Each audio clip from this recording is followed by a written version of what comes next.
Assalamualaikum warahmatullahi wabarakatuh. Saya Diah Erti Dawati, Ketua Tim Penggerak PKK Aceh, mengucapkan Selamat Hari Keluarga Nasional tahun 2021. Tema Hari Keluarga Nasional tahun ini yaitu Keluarga Keren Cegah Stunting. Presentasi stunting di Aceh saat ini berada di atas rata-rata nasional. Untuk itu, melalui semangat Hari Keluarga, saya mengajak seluruh keluarga di Aceh untuk sama-sama peduli terhadap upaya pencegahan dan penanggulangan stunting.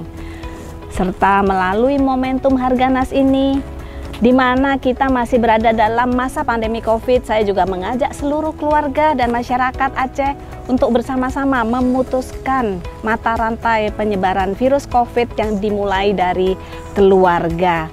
Dengan tetap mengikuti protokol kesehatan melalui gerakan 6M, yaitu memakai masker, mencuci tangan, menjaga jarak, menghindari kerumunan, mengurangi mobilitas, dan menjaga pola makan yang sehat. BKKBN baru dengan cara baru, semangat baru hadir di dalam keluarga. BKKBN berencana itu keren.